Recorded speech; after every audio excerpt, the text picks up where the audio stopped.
Marvel has zeroed in on a pair of writers to help bring its heroes to Netflix. Marvel and Netflix recently announced a partnership to create an unprecedented 4 new shows exclusively for the streaming service. They'll each focus on a different New York-based hero: Daredevil, Jessica Jones, Iron Fist, and Luke Cage. The Wrap reports that the Daredevil series is going to be written by Drew Goddard, the director of Cabin in the Woods, who also worked on shows like Buffy and Lost. For those of you who haven't been doing your homework, Daredevil is a blind superhero, and Marvel recently reacquired the film and television rights. As for the Jessica Jones Netflix series, Deadline reports that it will be penned by Melissa Rosenberg, who worked on Dexter and Twilight.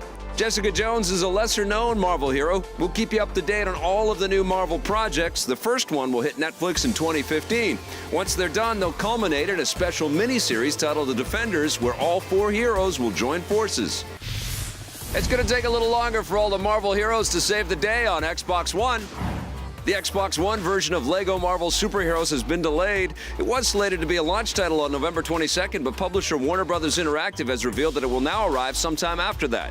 We'll let you know when a new date is announced. The game was released last month on last-generation systems, and it assembles 155 playable heroes and villains from the Marvel library. It is LEGO to the power of Marvel. It's everything squished into one game, and that's what we wanted to do. We wanted to make the ultimate Marvel game that LEGO fans are going to really want to play, and that's what we've done. Keep your fingers crossed for a Marvel and DC LEGO crossover game, because a fan can dream. Let go of me, pup.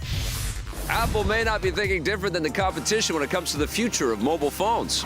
The tech giant is rumored to be developing a curved iPhone. Arch nemesis Samsung has already said that it's working on its own curved phone, and LG recently announced the G Flex. Curved screens offer greater depth of field and are better suited for the way people process visual information, similar to screens at a movie theater. The curved design also bends the phone around the side of your face, which means there's less room between the device and your ears and mouth. The only downside is that the phone is harder to fit into your pocket. Curved TV sets have already begun hitting the market, and we'll keep you up to date with the latest on the mobile front. One of the biggest mobile games in the world might be running to a theater near you. According to The Hollywood Reporter, Warner Bros. Has picked up the big screen rights to Temple Run. The game is an endless runner where players take the role of a treasure hunter being chased by a group of deadly monsters who are a little annoyed that you've stolen their treasured idol.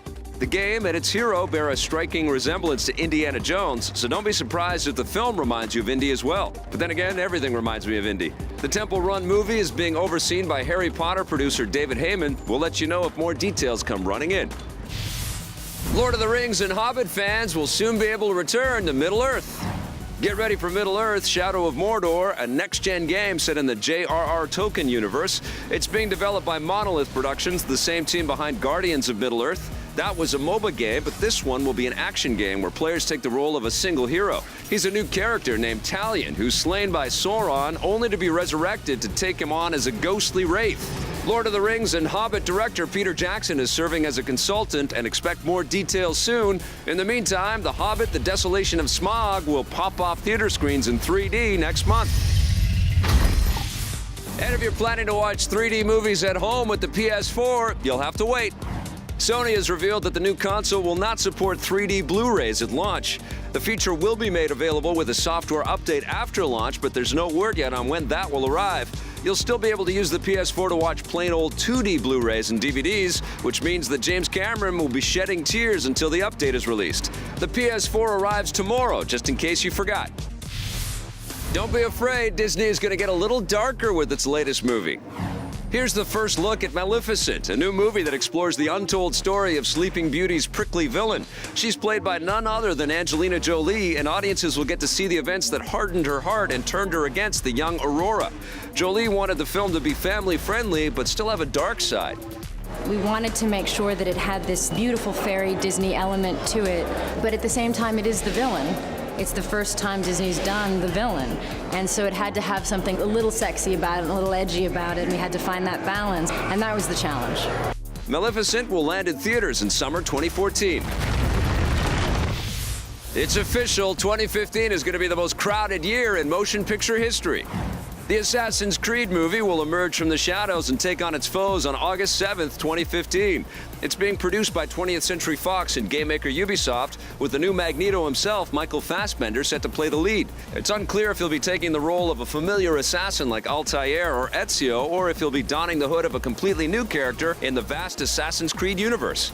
There are plenty of other huge movies already set to arrive in 2015. If you haven't been keeping track, they are Fantastic Four, The Avengers Age of Ultron, Disney's Tomorrowland, Jurassic World, Terminator 5, Come with me if you want to live. Batman vs. Superman, Ant-Man, the final Hunger Games movie, Pixar's The Good Dinosaur, a new James Bond, the Warcraft movie, and topping it all off is Star Wars Episode 7 in December. Don't everybody thank me at once.